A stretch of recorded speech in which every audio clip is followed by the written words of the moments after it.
Muy buenas noches a todos, amada familia, una vez más. Vamos a continuar ya con la última lección de esta serie de clases acerca del crecimiento de la iglesia. El tema que nos ocupa el día de hoy es el crecimiento de la iglesia por medio de un cristianismo práctico. Hay algunas frases que utilizamos comúnmente. Quizás usted las puede completar si se las sabe. ¿Ha escuchado esta frase que dice mucho ring ring y nada de helados? Hay otra frase que dice perro que ladra no muerde. ¿Qué quiere decir esto? Que se habla mucho, pero al final no se hace nada. Y está esta otra frase que dice que una acción dice más que mil palabras. ¿Por qué? Porque las acciones es precisamente pensamientos o frases que se llegan a concretar en los hechos. Todas estas frases hacen referencia a la acción. Si hay mucho ring ring y nada de helados, pues solamente es emocionalismo. Nos emocionamos a oír la campana del camión de helados, pero si no trae nada, termina en decepción. La idea detrás de esto es que la iglesia necesita ser activa en lo que dice que hace.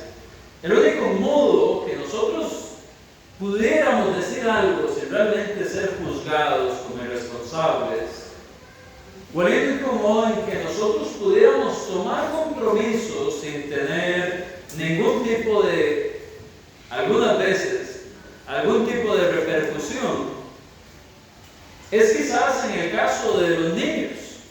Hay niños que hacen promesas y luego no las pueden cumplir y pues nadie va a acabar el mundo porque un niño no pudo cumplir una promesa. A veces ellos no pueden calcular precisamente qué es lo que tienen a su disposición, o el tiempo, o los recursos, y tal vez en la emoción toman decisiones y actúan.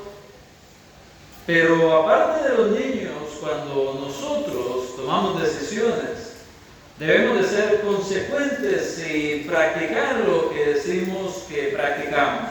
Ya se ha enseñado acerca del crecimiento a través del conocimiento. Se ha hablado acerca del crecimiento de la iglesia a través del amor, a través del evangelismo, pero vaya que la práctica es una forma también de crecer, no solo como individuos, sino como cuerpo del Señor también.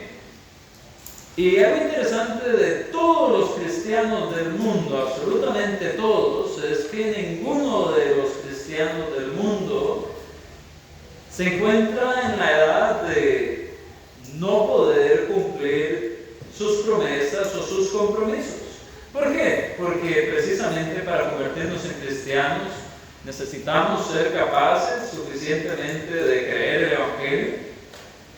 Tenemos que ser capaces lo suficientemente como para arrepentirnos, hacer ese cambio de mente, ser capaces de confesar a Jesús de una forma legítima como nuestro Señor, ser capaces de entender que al bautizarnos estamos muriendo a la vida del pecado y naciendo una nueva vida.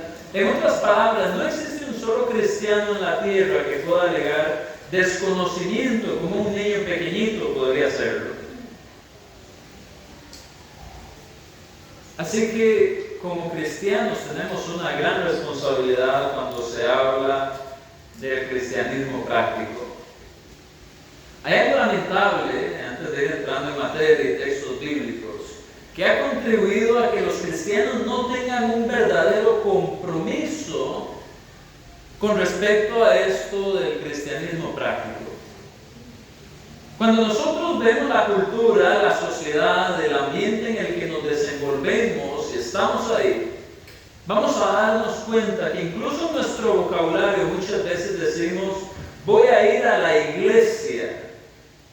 Y eso es un concepto que se desarrolló con el tiempo, hace algunos años ya, pero realmente nosotros no podemos ir a la iglesia, porque la iglesia somos nosotros. Como miembros de la iglesia, debemos de vivir como iglesia, debemos de actuar como iglesia. Nosotros no vamos a la iglesia, porque cuando se piensa en la forma de voy a ir a la iglesia, estamos convirtiendo esta comunidad, esta familia, este grupo de personas en un acontecimiento que se lleva a cabo 1 o 2 veces a la semana, y fuera de ahí, mi cristianismo está en reposo. Mientras que si nosotros entendemos que somos la iglesia, vamos a entender que hay una naturaleza en nosotros. Y esa naturaleza es precisamente vivirnos, comportarnos y reflejar a Jesús en nuestras vidas.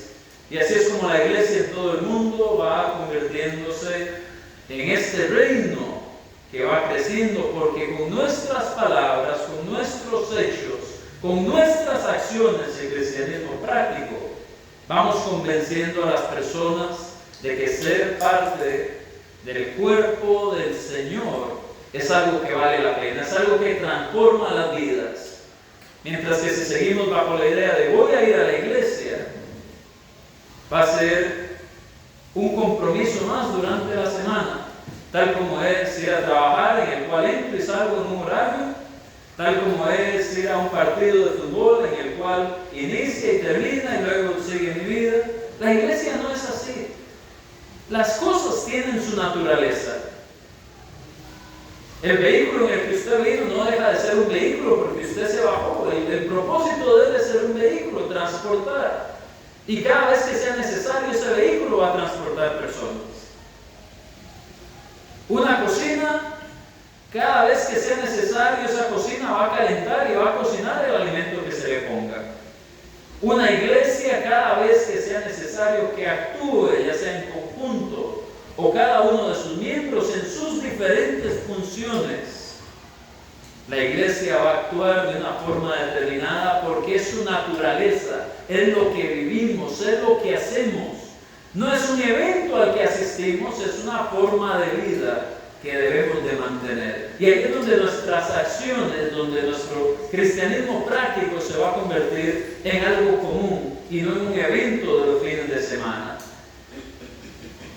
Por eso es que algunos le llaman cristianos domingueros, dirán quizás. Esos no son los cristianos de verdad, esos no son los del Nuevo Testamento. Los verdaderos cristianos eran iglesia todo el tiempo. Cuando vamos a Colosenses capítulo 1, versículo 18, se nos dice que Él, hablando de Jesús, es la cabeza del cuerpo que es la iglesia. Si usted y yo entendemos que la iglesia es un cuerpo, entonces este cuerpo tiene funciones, tiene vida, tiene acción. Entonces está en práctica constantemente. De otra manera, Jesús o la Escritura nos hubieran dicho, Él es la cabeza del maniquí, que es la iglesia. Pero la iglesia no es un maniquí, es el cuerpo de Cristo. Entonces sí tiene que actuar. Los maniquíes están ahí, no se mueven, no tienen que hacer nada. O diría, y Él es la cabeza de aquel adorno que es la iglesia. Entonces sí, la iglesia no tendría mucho que hacer, no tendría mucho que practicar. Pero adivinen qué, cuando vamos al texto, cuando vamos a la Escritura, cuando pasamos por esas palabras, dice el cuerpo. Y cuando vamos a través de capítulos como el 12 de la primera carta a los Corintios, vemos cómo se nos contrasta con diferentes partes del cuerpo, el ojo, el oído, etc., dando a entender que todos debemos de tener funciones. Así que no podemos ser la iglesia maniquí, la iglesia adorno, porque esa no sería la iglesia de Cristo. Si queremos ser la iglesia del Nuevo Testamento, debemos de tener un cristianismo práctico.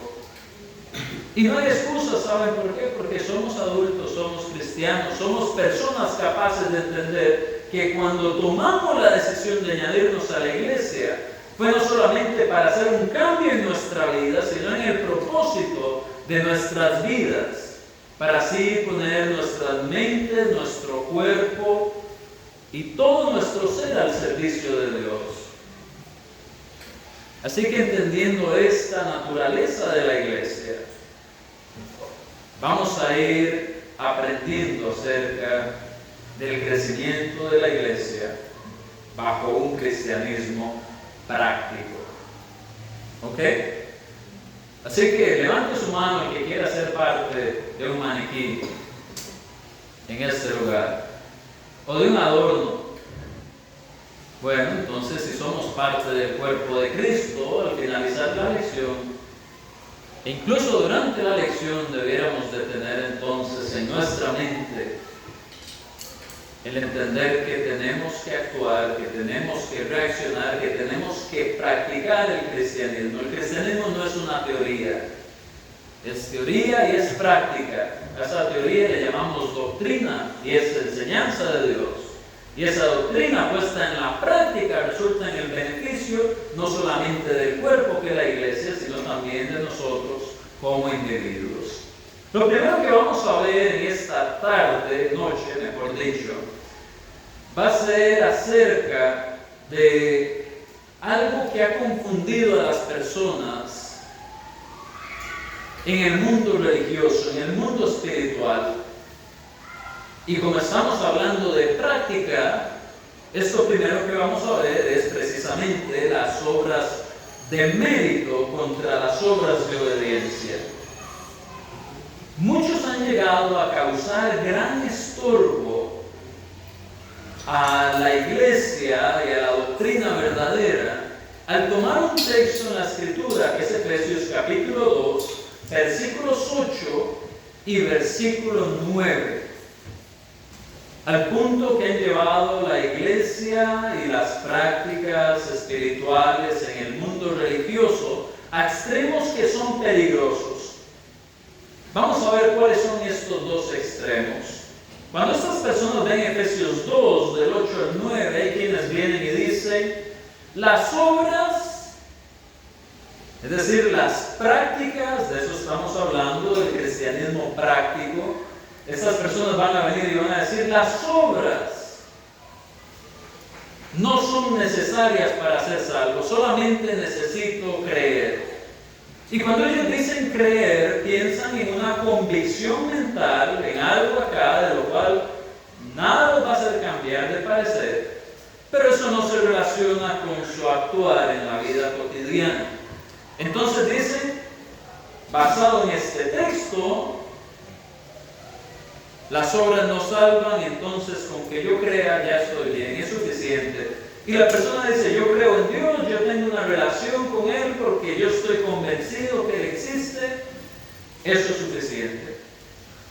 Y está por el otro lado, donde dice, las obras son realmente lo que vale.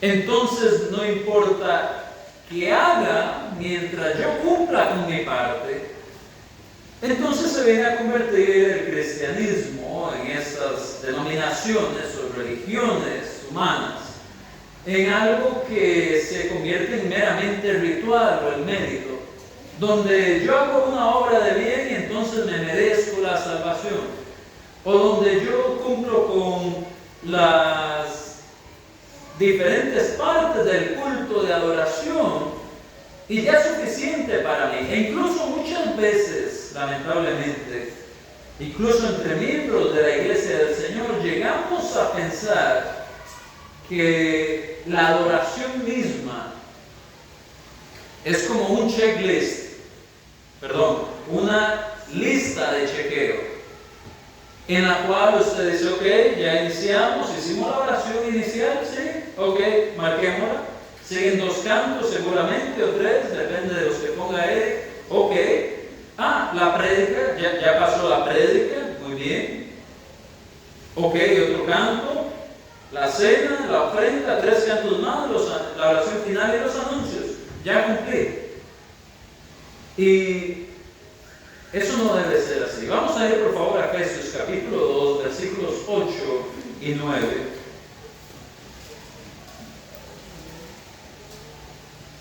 Y alguien más, por favor, busque Santiago capítulo 2, versículo 26.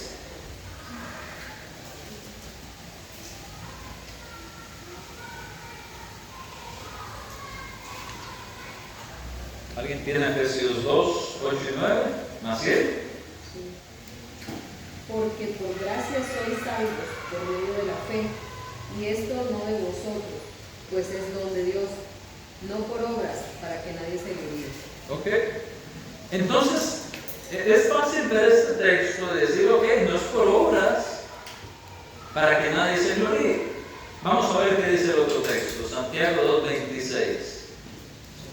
De hecho, hoy lo mencioné más temprano. Pero leo. Adelante. Porque como el cuerpo sin espíritu está muerto, así también la fe sin obras está muerta. Ok, vemos que el cuerpo sin espíritu está muerto. Esa es una cuestión natural que entendemos. La vemos en las personas que nos rodean cuando parten de este mundo. Pero nótese que la semejanza que se da de esto físico y espiritual también se hace de forma inversa cuando se habla de la fe, algo espiritual, y luego se proyecta en algo físico que también son las obras en esta fe. ¿Cómo llegamos entonces a tomar estos dos versículos, Efesios 2, 8 y 9 y Santiago 2, 26, y llegar a una conclusión donde no haya una contradicción? Porque por estos dos textos es que hay unos que dicen las obras no te van a salvar, es solo creer. Y está también el otro que dice que también hay que hacer puras obras. Tomando el texto de Santiago, bueno, ¿qué les parece si hacemos mejor una interpretación del texto más escritural y terminamos de leer el versículo 10 que se encuentra en Efesios capítulo 2? ¿Qué dice? Porque somos hechura suya, creados en Cristo Jesús para buenas obras, las cuales Dios preparó de antemano para que anduviésemos en ellas. Oh, entonces pueden ver cómo en el mismo contexto, donde se nos dice en los versículos 8 y 9 que somos salvos por gracia, por medio de la fe, y que no son obras nuestras, es esto no de vosotros, pues es don de Dios, no por obras para que nadie se gloríe. Es verdad, ninguno de nosotros vamos a lograr la salvación a través de obras de mérito. Cuando nosotros empezamos a decir, porque le di a los pobres, yo voy a ir al cielo, porque ayudé a aquella viuda, voy a ir al cielo, porque hago voluntariado, voy a ir al cielo.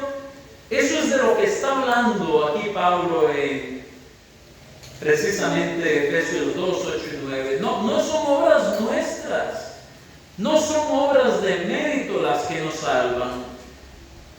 Es por medio de la fe, es decir, la convicción de lo que la palabra de Dios nos dice, porque Romanos 1:17 nos dice que la fe viene por el oír y el oír por la palabra de Dios.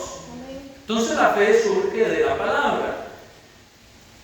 Y esa convicción es la que me salva cuando yo obedezco. Pero nótese que en el versículo 10 que leyó Maciel, se habla que hay buenas obras, las cuales Dios preparó de antemano para que anduviésemos en ellas. Estas no son obras de mérito, estas no son obras que nacen de nuestra bondad, entre comillas. Estas son obras que llevamos a cabo a través de la obediencia, que surge de tomar los mandamientos de Dios y llevarlos a la práctica. El Señor dice allá en Hebreos, creo que es capítulo 11, versículo 25. Vamos a ver.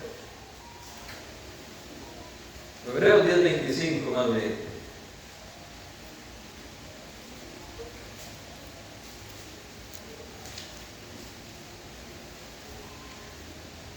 Dice, no dejando de congregarnos como algunos tienen por costumbre, sino exhortándoos, entre tanto más cuando veis que aquel día se acerca. Ve el 24, dice, considerémonos los unos a los otros, a estimularnos al amor y las ¿qué? Y las buenas obras. Estas son las obras de antemano que Dios preparó para nosotros. Pero obras de antemano, incluida la adoración, incluida la comunión, el participar de esto, no debe de ser confundido con que, ya hice el canto, entonces ya le cumplí a Dios, más bien Él me debe a mí el cielo. Ya escuché la prédica, ya le cumplí a Dios, Él me debe el cielo. No. Por causa de la fe y de la gracia de Dios, que recibimos la salvación sin merecerla, nosotros obedecemos a estas obras que son necesarias para la salvación. Por ejemplo, el bautismo. El bautismo no es una obra del ser humano. El bautismo, de hecho, es una obra que se recibe. Es Dios el que está obrando en el creyente. Uno es bautizado, uno es perdonado, uno es añadido a la iglesia. Hechos 2:41 dice, y los que recibieron su palabra fueron bautizados y fueron añadidos aquel día como 3,000 personas. Nótese cómo las 3 veces las personas están en un modo pasivo. Están actuando, sí, están actuando en obediencia. Pero estas son obras de Dios, oír la palabra y recibirla. Ser bautizado, ser añadido, son obras en las cuales participamos, pero provienen de Dios. Nosotros somos parte de ellas, pero es Dios quien las va ejecutando. Nosotros no nos podemos añadir a la iglesia, nosotros no nos podemos bautizar en nosotros mismos, sino que lo hacemos en la muerte de Cristo, como lo dice Romanos 6, del 1 al 6. Y nosotros no escuchamos nuestras propias palabras para ser salvos, escuchamos la palabra de Dios. Así que es Dios actuando en nosotros, no son obras humanas. De igual manera, cuando vayamos a textos que aparecen después en la Escritura y que vamos a analizar hoy, vamos a ver que hay otras obras que Dios nos manda y que cristianos practicaron, pero esas no son obras de mérito. Ya que estamos hablando del crecimiento a través de un cristianismo práctico, esa es mi intención con este primer punto. Que entendemos que cuando hablo de cristianismo práctico no es de una lista de chequeo, no es acerca de algo que yo hago y entonces me merezco, sino que son obras que Dios preparó para que nosotros hagamos. ¿Queda claro? ¿Alguna duda, pregunta, comentario, queja, sin miedo? ¿Algo confuso que haya? ¿No? Ok. Entonces los dos extremos, tanto del que tengo que hacer muchas obras para ser salvo, nosotros no hacemos obras para ser salvos. Nosotros practicamos en obras porque somos obedientes a esa fe que obtuvimos por medio de la gracia de Dios.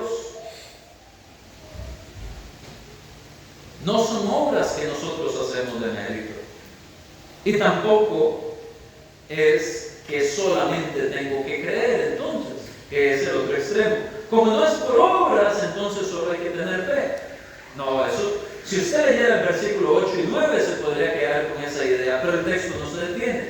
En el 10 se nos dice que hay obras que Dios preparó de antemano para que estuviésemos en ellas. De hecho, en Juan capítulo 3, estuvimos mencionando otra vez un texto, o vamos a mencionar otra vez un texto que vimos el domingo en la predicación. Juan capítulo 3, versículo 21 dice, mas el que ¿qué? Practica la verdad, viene a la luz, para que sea manifiesto que sus obras son hechas ¿en quién? ¿En sí mismo? En Dios.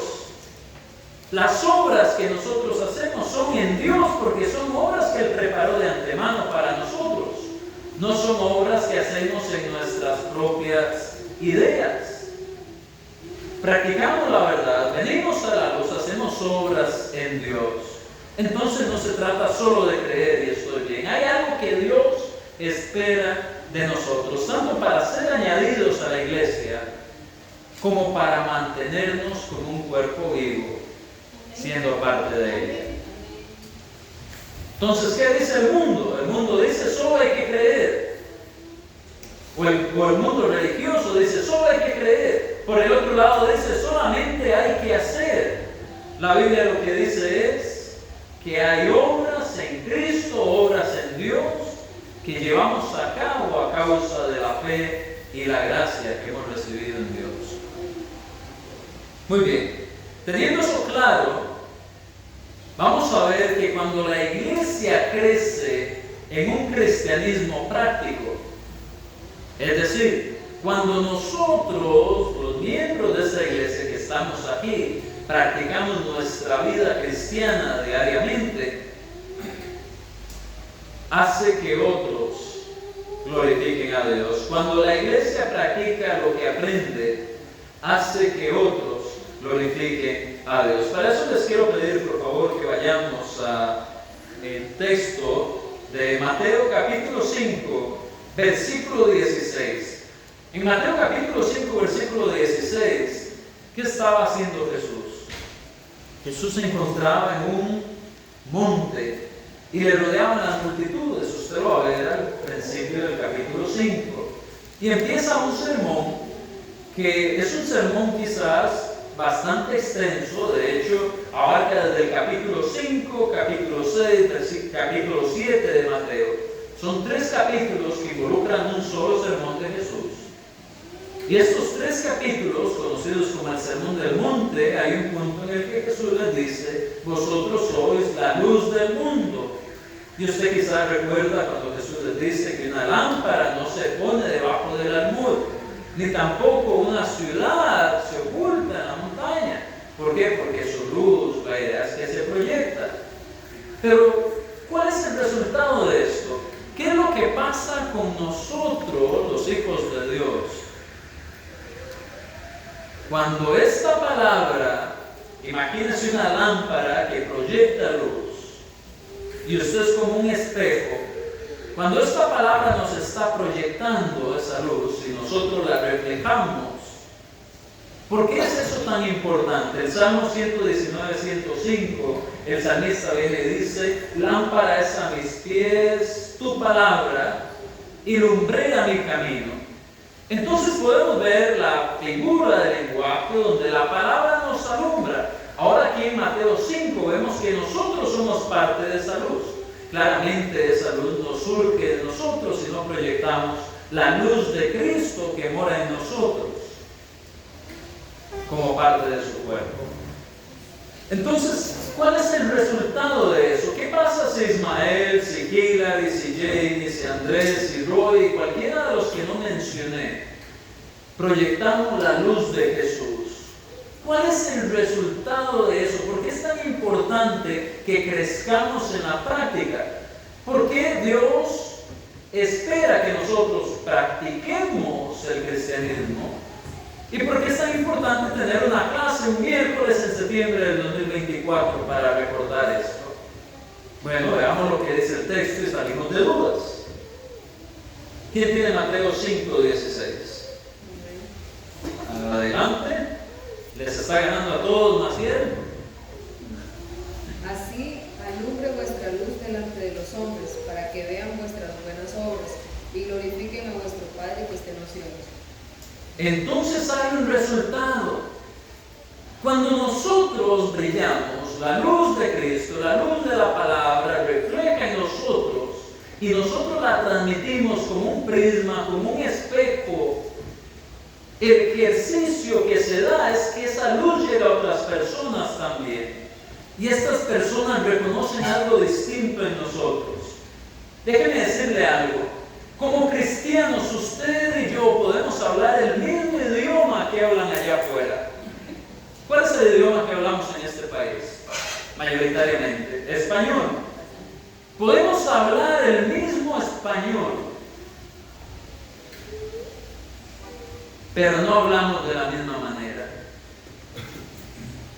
Un cristiano habla como cristiano. Un cristiano no maldice, un cristiano no debiera decir malas palabras, un cristiano no proyecta su odio con su boca, de hecho no debe de tener odio, incluso debe amar a su enemigo. Hablamos el mismo idioma, pero no hablamos de la misma manera. Podemos estudiar en las mismas escuelas. ¿Quiénes fueron a la escuela pública en este país? Yo fui a la escuela pública, colegio público, universidad pública también, y bueno, no la terminé, pero ahí fui. Pero aunque estudiamos en el mismo lugar, aunque aprendimos en el mismo lugar que la gente del mundo, nuestro pensamiento, nuestra mente no está configurada de la misma manera que el mundo piensa, no debiera, ni nuestro comportamiento es de acuerdo a cómo el mundo actúa. Nosotros podemos estar trabajando en el mismo lugar con las personas más impías del mundo, tal como Lot cuando vivía en Sodoma. Usted recuerda esa historia en Génesis. Lot era el único que realmente tenía temor de Dios en Sodoma. Todas las personas de alrededor estaban pervertidas, no solamente en liberalidad, en sexualidad, en muchas cosas. Pero él no se comportaba como ellos. Nosotros podemos trabajar y desenvolvernos, incluso vivir en el mismo lugar que muchas personas con comportamientos deplorables. Que no vamos a hacer así. Cuando nosotros trabajamos en un taller mecánico, por ejemplo, que es tal vez en lo que he tenido experiencia, trabajar en un taller mecánico es muy duro para un cristiano, es un ambiente no solamente pesado, sino que muchas veces la forma en que los mecánicos bromean, si conoce a algún mecánico, pregúntele, va a ver que no es siempre la mejor manera de bromear. Se pasan nalgueando, se pasan haciéndose cosas que eso no es normal para mí. Un ambiente cristiano. Pero finalmente, ¿cuál es verdaderamente el jefe que ellos tienen y cuál es el jefe final que yo tengo? Al final, el jefe que llegamos a tener nosotros, donde sea que trabajemos, no es el mismo que el de ellos, porque terminamos haciendo todas las cosas como para Cristo. Eso involucra entonces que nuestra mente, nuestras manos, nuestro andar, nuestro vestir incluso, sea distinto al de las otras personas. Y estoy hablando en un sentido que algunos dirían, bueno, es que eso es demasiado idealista. Usted está pensando en un modo donde las cosas se dan todo de la forma perfecta en nuestra vida. Y no estoy diciendo que no vamos a fallar una sola vez. Pero bajo la línea normal del cristiano, donde siempre hay un arrepentimiento continuo en sus faltas, la mayoría del tiempo va a haber luz, aun cuando a veces la oscuridad quisiera pasársenos por el frente y apagarnos. Entonces, como la mayoría del tiempo hay luz y la gente dice, hablan diferente, piensan diferente, actúan diferente, es lo que dice este texto. Así alumbre vuestra luz delante de los hombres. ¿Para qué? Preguntémosle al texto, ¿para qué? El texto no responde. Para que vean vuestras buenas obras y glorifiquen a vuestro Padre que está en los cielos. Entonces, estas buenas obras que hacemos, que recuerden, no nacen de nosotros, nacen de nuestra fe, nacen de Dios, nacen de ser esas buenas obras que Dios preparó para que anduviésemos en ellas. Terminan haciendo que las personas glorifiquen a Dios. ¿En qué sentido? En que ellos se van a dar cuenta que nuestro estilo de vida es mejor. Aún así ellos no se expliquen y no entiendan nuestro Dios, ellos van a entender cómo nos metemos en menos problemas muchas veces. Ellos van a ver cómo aún cuando estamos en medio de una situación de salud difícil, no dejamos de agradecer y de pedir a Dios, no dejamos de tener esperanza. Pero ¿cómo usted, si pasa mal, pasa desempleado, pasa enfermo, cómo hace para tener paz en su vida? Bueno, cuando reflejamos la luz de Cristo, las personas van a empezar a ver esas cosas. Hay un propósito en tener un cristianismo práctico. Así que mucho cuidado si nuestra vida no está reflejando la suficiente luz. Esta es la noche perfecta para autoexaminarnos. y determinar, darnos cuenta si esa palabra de Dios, si esa luz de Cristo está iluminando mi vida y yo la de los demás. Porque si no empezamos, necesitamos empezar a tomar cambios para así hacer de nuestra vida un cristianismo práctico. Porque es que qué fácil es memorizarme un texto en la Escritura, pero ponerlo en práctica es otra cosa.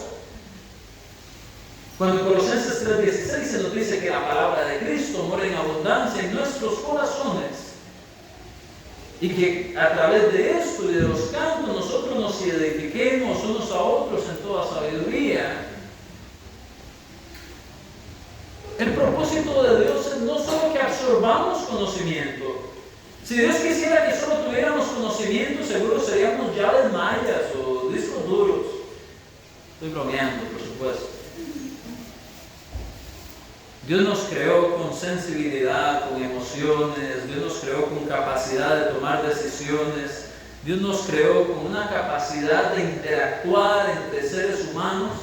Él lo que quiere es que estimulemos a las cosas buenas, a esta sociedad que desde el inicio, cuando el pecado entró en esta tierra, empezó a dañarse. Y ya hay mucho mal en esta tierra. De verdad que hace falta un poco de esperanza, un poco de optimismo, un poco de personas reflejando a Cristo. ¿Mana, que siga? Yo creo que en ese punto se me viene a la mente que uno debe hacer como un autoanálisis de cómo me percibe la gente afuera. Porque aquí es muy fácil decir yo soy cristiano y estamos en medio de cristianos, entonces es muy sencillo. Pero ¿qué pasa cuando yo estoy afuera? La gente sabe que yo soy cristiano, ¿verdad? O sea, yo reflejo algo diferente o más bien trato de encajar en el mismo mundo en que ellos están, en las mismas cosas que ellos están. Porque yo sé que yo jovencita, una vez me acuerdo que yo le dije a unos amigos, es que yo voy a ir a la iglesia, y la respuesta de ellos fue, ¿usted va a la iglesia? Y eso a mí me preocupó. Porque yo dije, entonces no estoy haciendo las cosas bien. Porque si yo tuve que decir, yo voy a la iglesia, para que ellos sepan que yo soy diferente, yo creo que ahí es donde uno debe hacer un autoanálisis. Claro, claro. De hecho, eso que usted dice es muy interesante porque nuestro estándar no es la gente buena, ¿sabía? Nosotros no debemos de ser comparados con gente buena. Hay mucha gente buena. Hay personas que son ateas, es decir, no creen en Dios, son buenas. Hay personas que hacen muchas obras benéficas, muchas cosas buenas, pero no pertenecen a ninguna creencia religiosa o espiritual. Y no necesariamente, aunque no dejan de hacer cierto bien en el mundo, estas personas nunca van a poder proyectar eso que el cristiano sí puede proyectar, que es un puente, una conexión a Jesús, el camino, la verdad y la vida. Ellos conectan a buenas obras, a buenas acciones muchas veces, pero el cristiano siempre va a terminar apuntando a el camino, la verdad y la vida. Juan 14:6 nos dice que ese es Jesús. Así que nuestro estándar no son las personas buenas, nuestra regla va un poquito más arriba. Y este es Cristo. Si nosotros somos semejantes a Cristo, las personas van a saber que somos cristianos. Porque es donde se ha caído en el ejemplo, donde alguien dice, yo sí, no predico del todo, pero yo predico con el ejemplo. Ninguna persona nunca se ha salvado por la predicación con el ejemplo. Nunca. Nunca la predicación con el ejemplo ha sido suficiente para que un alma pueda ser librada de sus pecados. Pero cuando el buen ejemplo llama la atención de las personas y estos hacen una conexión, un enganche para poner a esta persona en conjunto con Cristo y hablarle del Evangelio, esto se va a llevar a una persona, ahora sí, a ser parte de estos agentes, los cristianos que debemos de ser, la fuente que proyecta la luz de Cristo y que hace que glorifiquen a Dios. Porque no solamente somos gente buena, somos gente buena que conducen almas a la luz de Cristo. Maciel. Gloria a Dios. Ahí me respondió, yo le iba a preguntar precisamente eso, porque es cierto que sí, o sea, lo que dice, no se salva uno por evangelizar con el ejemplo, pero sí el ejemplo arrastra, digamos. Yo no me siento, lo voy a hacer como comentario, ¿verdad? Porque la semana pasada precisamente, mi único, fuera de catering, mi única amistad, digamos así, que he tenido desde que yo vine acá, ha sido el tío de ella, que para mí es como un tío, le digo yo, ¿verdad? Y él me conoce y me conoció la Maciel que yo era antes de venir a la iglesia, o estar acá como una iglesia, congregada. Y precisamente hace como el domingo por la noche, él me dijo que hubo una situación en el edificio donde yo vivo, y la Maciel, así me lo dijo, la Maciel de hace unos meses atrás, arme el escándalo y pleito firme. O sea, porque yo era una pólvora, literal. No me enorgullece decirlo, o sea, claro, sí me enorgullece demostrar el cambio que Dios ha hecho en mí, claro, pero tampoco me enorgullece lo que yo era, literal. Yo era me tocaste y vamos, yo le daba trompones aquí fuera, yo no me dejaba. Entonces digo yo, y él me dice, y me gustó lo que él me dijo, me dice, no dejes el camino que estás llevando, porque sos otra persona totalmente. Entonces digo yo, qué lindo que él me lo diga, porque es la persona que me ha visto todo mi proceso. Claro. Ya, entonces digo yo, es lo que usted decía, o sea, no voy a salvarme por eso, pero sí se ve y arrastra, porque por ejemplo, ya en las noches, él y yo nos ponemos a hablar. Yo llego de aquí hoy, digamos, y yo me pongo a hablar con él, ¿y qué aprendiste hoy? Y ya algo, y digo yo, en algún momento yo tengo y tiene sentido y es natural, porque él ya sabe que usted es cristiana y ha visto sus cambios, y él reconoce que hay algo distinto en usted. Exactamente. Y por eso tiene, por así decirlo, cierta autoridad moral, que a través del cambio que usted ha experimentado, seguramente él quisiera tener algo similar también. Así que la pregunta que nos debemos de hacer, y tal vez una parte aplicativa de esto para todos nosotros, es: ¿cuánto estamos haciendo que las personas que nos rodean glorifiquen a Dios? ¿Estamos siendo exitosos en eso? ¿Estamos practicando nuestro cristianismo lo suficiente? Bueno, esa es una buena pregunta. Muy bien. Vamos a ver ahora. Ustedes están adelantando nuestro reloj, ¿verdad?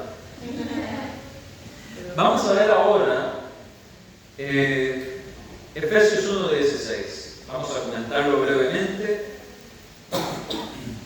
Efesios 1:16. Creo que este texto lo habíamos visto cuando hablábamos de crecer en el conocimiento, entonces podemos ir un poquito más rápido. Porque el conocimiento y la práctica se relacionan. Y es muy importante. De hecho, cuando solo tenemos mucho conocimiento, no conocemos casi que nada, porque al final el conocimiento se perfecciona con la práctica. Entonces, ¿qué dice Efesios 1:16? Voy a leer por ustedes. Dice así: no ceso de dar gracias por vosotros, haciendo memoria de vosotros en mis oraciones, para que Dios nuestro Señor Jesucristo, el Padre de gloria, os dé espíritu de sabiduría, de revelación, en el conocimiento de Él, alumbrando, ve la luz otra vez, alumbrando los ojos de vuestro entendimiento. ¿Cómo lo hace? A través de Cristo, a través de la Escritura. Así que puede ir conectando todos estos textos, y es hermoso ver cómo todo en el plan de Dios se conecta. Alumbrando los ojos de vuestro entendimiento, para que sepáis cuál es la esperanza a que Él os ha llamado, y cuáles las riquezas de la gloria de su herencia en los santos, y cuál la supereminente grandeza de su poder para con nosotros los que creemos, según la operación del poder de su fuerza, la cual operó en Cristo, resucitándole de los muertos y sentándole a su diestra en los lugares celestiales, sobre todo principado, autoridad y poder, y sobre todo nombre que se nombra en este siglo, sino también en el venidero. Y creo que este no es el texto que yo estaba buscando.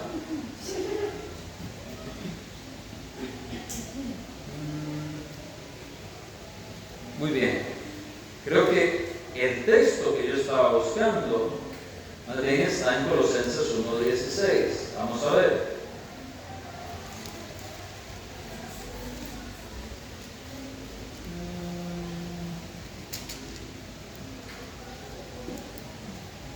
Vamos a ver. ¿Cómo dice?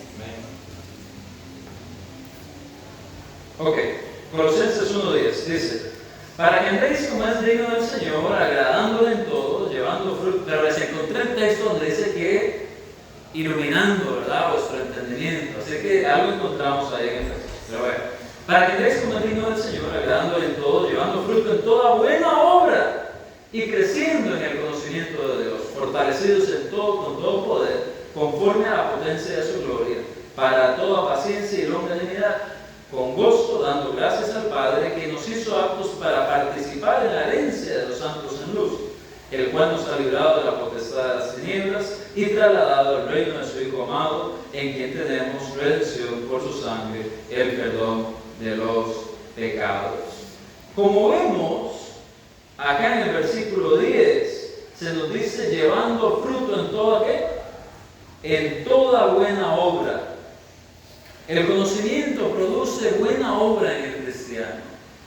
El conocimiento tiene un efecto. Por eso es que Santiago 2:26 dice: así como el cuerpo sin espíritu está muerto, la fe sin obras está muerta en sí misma. El conocimiento nos trae a la práctica. Y por eso ahora quiero que vayamos a ver algunos ejemplos de cristianos. Para esto vamos a ir, alguien va a leer por favor Mateo 28:20, el primer ejemplo de alguien al servicio en la práctica. Este es el más importante quizás que debiéramos de ver y con el cual debiéramos de compararnos.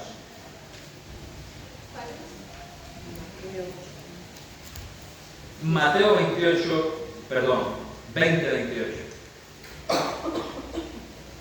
Mateo 20:28. ¿Para qué vino Jesús? ¿Y para qué no vino? ¿Qué dice ahí, Eric? Yo, el Hijo del Hombre, lo hago así. No vine a este mundo para que me sirvan, sino para servir a los demás.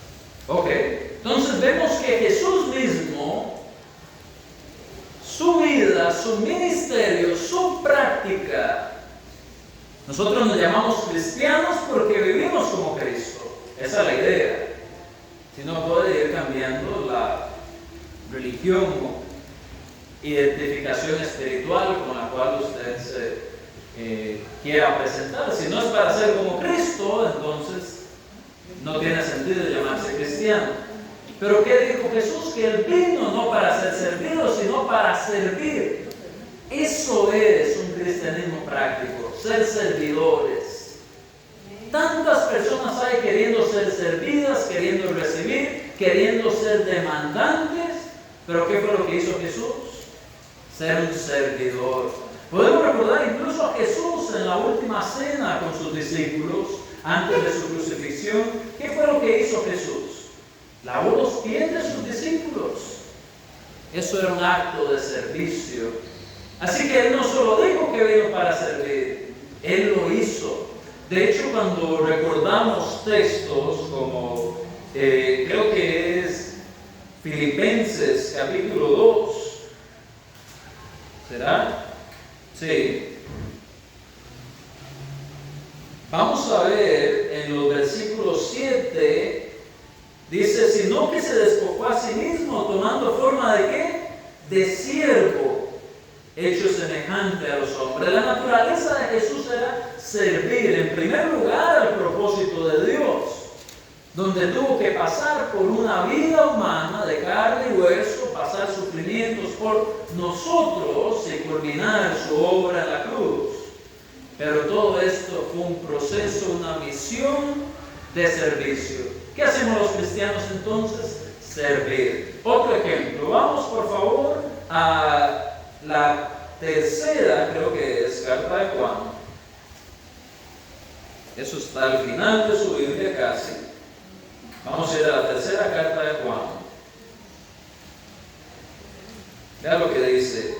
Juan está escribiendo a un hombre llamado Gallo. Dice: el anciano Gallo, el amado, a quien amo en verdad. Amado, yo deseo que tú seas prosperado en todas las cosas y que tengas salud, así como prospera tu alma.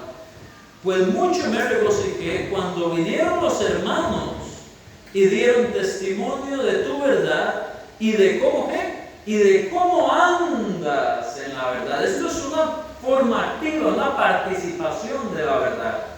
Uno conoce la verdad y luego anda en la verdad cuando ya la tiene. Uno recibe la palabra de Dios y camina en la palabra de Dios, que es una figura de lenguaje que nos quiere decir que practicamos la palabra de Dios.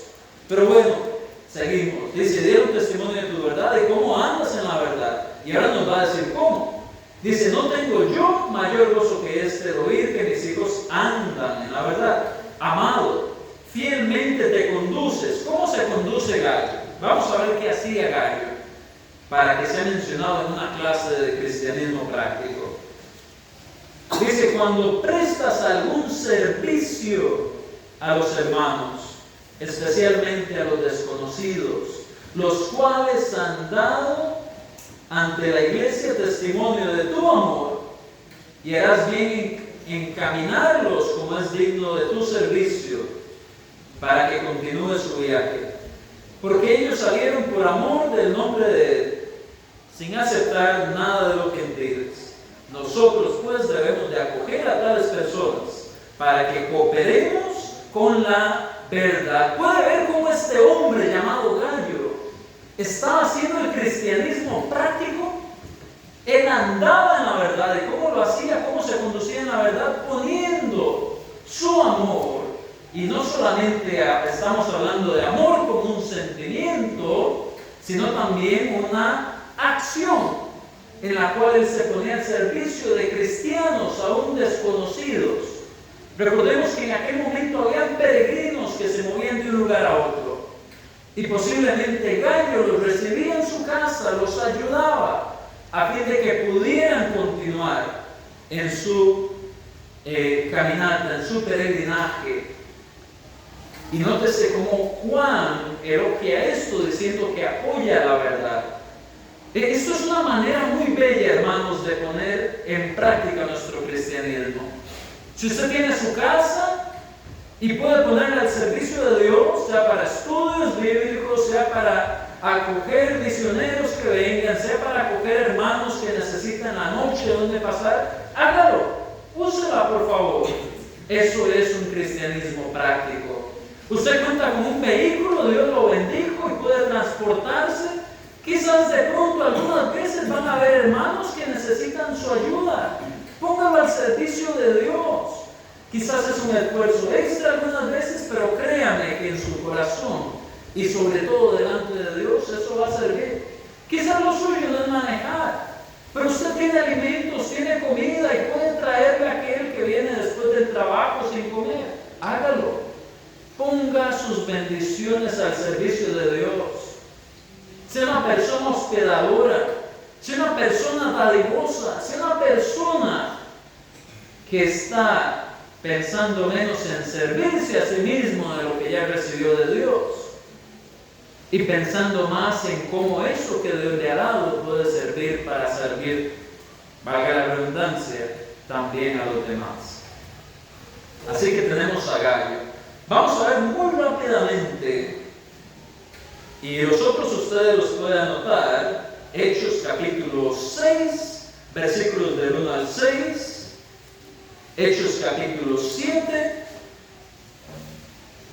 Primera de Corintios 16, 9, Hechos 18, del 2 al 3. Le voy a decir brevemente. En Hechos capítulo 6, usted va a ver a cristianos tomando sus propiedades. En Hechos capítulo 6, usted va a ver que había una gran necesidad. Habían viudas de judíos de origen griego que estaban siendo desatendidas. Así que vienen a donde los apóstoles y los apóstoles dicen: escojan a 7 varones llenos de conocimiento del Espíritu Santo, de buen testimonio, y que ellos se encarguen de eso para que nosotros no dejemos de predicar. Y ellos, en cuestión de poco tiempo, trajeron a estos 7 varones y los pusieron al servicio. ¿Qué nos dice esto? La iglesia en sus etapas tempranas tenía personas que estaban dispuestas a servir y no solamente a acumular su buen testimonio, su conocimiento y el ser llenos del Espíritu Santo. Querían practicar su cristianismo. En Hechos capítulo 7, usted ve cómo habían personas que vendían sus propiedades y traían el precio de las propiedades a los pies de los apóstoles. Y al hacer estas cosas, nosotros vemos cristianos en un cristianismo práctico. No solamente diciendo: mi hermano que se caliente, que alguien lo ayude, voy a pedirle a Dios. Solamente ellos actuaban. No le estoy diciendo que venda sus propiedades y que se quede sin nada, pero sí que veamos cómo aquellos cristianos nos dejan una gran lección y que a veces cositas que podemos hacer pueden ser de gran bendición. Y en Aquila y Priscila, usted lo puede ver en el 1 Corintios 16:9 y Hechos 18, del 2 al 3, donde estas personas no solamente acogieron a Pablo y lo acompañaron y lo ayudaron en su negocio de hacer tiendas, en Hechos 18, sino que en 1 Corintios 16:9 se nos dice que en la casa de ellos se reunía una iglesia. Así que estas personas ponían su hogar a disposición para la predicación de la palabra. ¿Cuántas veces ha pasado por su mente hacer estudios bíblicos con mujeres, con niños, con hermanos, con, no sé, vecinos? Vaya que eso le va a traer bendición si usted lo hace. Empieza a pensar de esa manera, porque ese es el cristianismo práctico. Y ahora sí, lo que quería que leyéramos, Hechos 9 del 36 al 39. Y es el último texto de esta noche.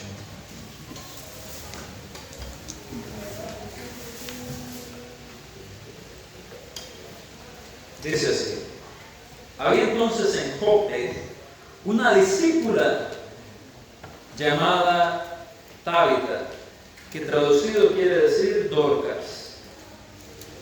Escoja cualquiera de los dos nombres, se lo puede poner a una hija suya, incluso los dos combinados, Tabita Dorcas. Dice, esta abundaba ¿en qué? En pedir cosas. Esta abundaba en exigir cosas de los demás, ¿no? ¿Qué dice ahí? ¿Quién tiene lo que dice el texto? ¿En qué abundaba ella? Esta abundaba en buenas obras, en limosnas que hacía. Y aconteció que en aquellos días se enfermó y murió. Después de lavada, la pusieron en una sala. Y como Lida estaba cerca de Jope, los discípulos, oyendo que Pedro estaba allí, enviaron 2 hombres a rogarle no tardes en venir a nosotros. Levantándose entonces Pedro fue con ellos, y cuando llegó, le llevaron a la sala donde le rodearon todas viudas, llorando. ¿Y qué estaban mostrando ellas? Las túnicas y los vestidos que Dorcas hacía cuando estaba con ellas. Esta mujer es grande no por lo que ella decía desde el púlpito. Esta mujer es grande no por cómo ella se había ganado una fama, por algún talento solamente. La Escritura la está exaltando por ser una mujer de buenas obras, una mujer cercana a sus amigas, que las ayudaba, que tejía con ellas, para ellas. Y podemos ver cómo la lloraban porque esta mujer hacía falta una vez que muere. Luego vemos que milagrosamente esa mujer resucita. Pero la pregunta es, si muriéramos en esta noche, ¿cuántas personas nos recordarían como a Dorcas por ser personas de buenas obras, dignas de ser lloradas por la falta que hacemos? Es una buena pregunta. Gracias por su tiempo, gracias por estar en esta clase. Que el Señor le bendiga. Y esperamos de verdad que podamos vernos la próxima clase, el próximo miércoles, a las 6:30 de la tarde en el local de la Iglesia de Cristo en San José Sur. Que Dios les bendiga.